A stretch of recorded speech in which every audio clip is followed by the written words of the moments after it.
They left a 65-year-old man in a wheelchair to die in his own blood, all because of two Japanese cherry trees that were never theirs. Michael Sullivan spent 50 years saving lives as a trauma surgeon. Now, at 65, wheelchair-bound from a career-ending spinal injury, he thought he'd found peace on his 40-acre sanctuary in rural Washington. His pride and joy? Two Japanese cherry trees, a male and female pair worth $550 each, imported just before the trade ban hit. Then the Davidson family slithered in next door. The first warning sign came when his prized fruits started vanishing. Then his vegetable gardens were ransacked overnight. Michael didn't get to be chief of surgery by being naive. He installed chain-linked electric fencing and full audio-video security cameras around his property, keeping the fence line 15 feet inside his property for emergency vehicle access. That's when Emily Davidson revealed her true nature.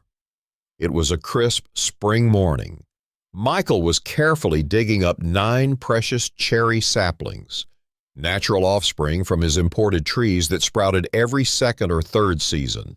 Each sapling needed careful removal. Their roots could strangle any nearby trees if left unchecked. "What do you think you're doing?" Emily Davidson's shriek shattered the morning calm. She stormed toward his property line, face twisted with rage. "Those are my trees. You're stealing my property." Michael didn't even look up. "Back off my land, Emily. These saplings aren't yours." She grabbed the electric fence. The shock launched her backward. When she finally caught her breath, her scream could have woken the dead. "He tried to murder me! Someone call the police!" 3 patrol cars roared up Michael's winding driveway 15 minutes later. Emily was still writhing on the ground, screaming about assault and theft. The officers' faces changed the moment Michael showed them his security footage. "Don't believe a word I say," Michael told them calmly, pulling up his security archives. "Because in any argument, there are always 3 sides. Her side, my side, and the truth." The footage showed everything: Emily's attempted trespassing, her threats, even her late-night attempts to steal his fruits and vegetables. One officer actually laughed when Michael called her Karen, asking if he was a Reddit reader. That night, Emily and her husband James appeared at Michael's door at 2 a.m., pounding hard enough to wake the dead. "We know you're in there," they screamed through his security cameras. 6 police officers had to de-escalate that situation. More charges filed, but the Davidsons weren't finished. Not by a long shot. Next morning, Emily showed up with a megaphone, breaking the morning peace with ear-shattering screeches. 6 police cars this time, another arrest, but the real horror was still coming. Saturday morning, Michael was picking vegetables. He heard a faint hissing sound. Then came the first blow from behind. 3 men emerged from the shadows. The beating lasted eternally. They broke his jaw in 3 places, 7 broken ribs, punctured lung, concussion, lacerated liver. When he regained consciousness hours later, he was lying in pools of his own blood. His 1,000-pound wheelchair toppled on top of him. The security footage caught everything, except where James Davidson had sprayed paint on some cameras. But he missed the ones hidden in the fruit trees. The footage showed James directing his 3 brothers like a World Wrestling Entertainment announcer, calling out blows while laughing. But Emily Davidson had one last card to play. Her sister worked at the county courthouse. Suddenly, sheriff's deputies were dragging Michael from his wheelchair. "Stop faking," they sneered, letting him crash to the floor. The charges? Grand theft of 72 cherry trees, valued at $550 each, totaling $39,600. Filing false police reports. Harassment. Both the Davidson and James families were suing him for $11 million, each family member demanding $1 million in damages. But they didn't know who they were dealing with. Michael hadn't spent 5 decades in trauma surgery without learning how to document everything. He had recordings, property deeds, import papers, surveillance footage going back years, and he had one piece of evidence that would send 2 entire families to prison. The courthouse looked more like a circus. 8 days after Michael was falsely arrested, his lawyer discovered something chilling. Emily's sister, a court clerk, had pushed through falsified police reports. She'd manipulated a gullible judge into signing Michael's arrest warrant. But the Davidsons weren't done with their reign of terror.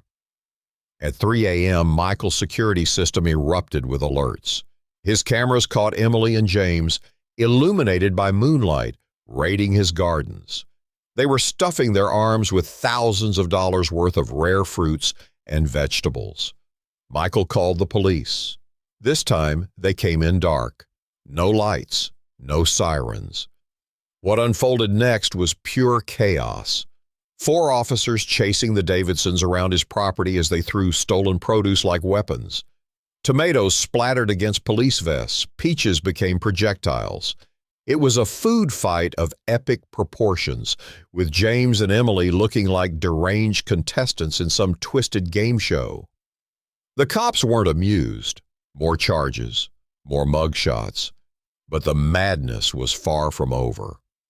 8 days later, the ground literally shook. Michael jolted awake to the roar of massive engines and the screech of metal being torn apart. The noise was loud enough to wake the angels above. Emily's 2 brothers had shown up with monster trucks, chains attached to their tow hitches. The other ends? Wrapped around Michael's electric fence post.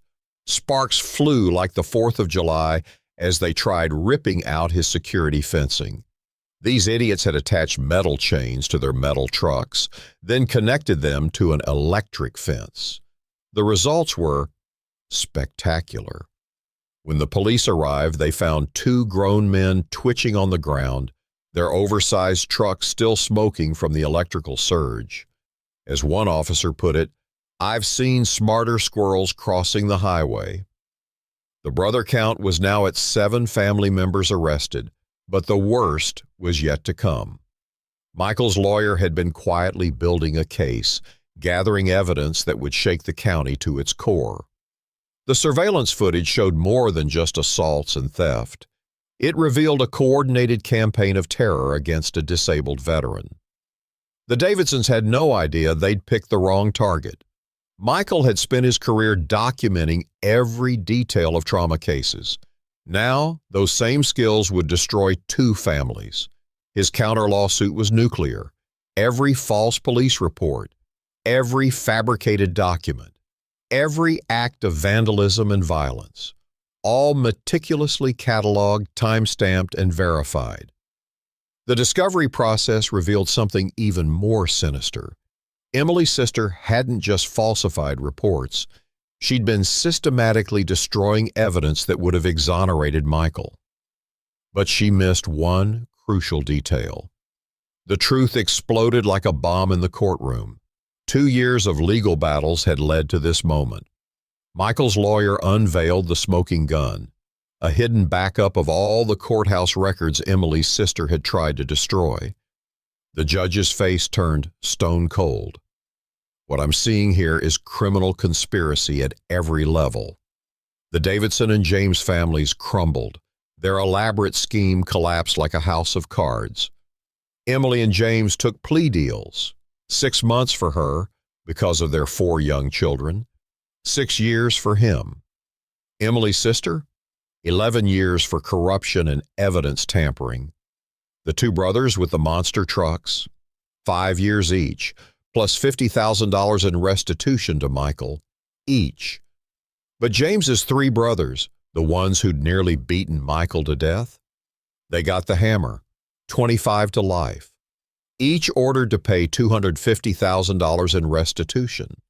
The civil case was even more devastating.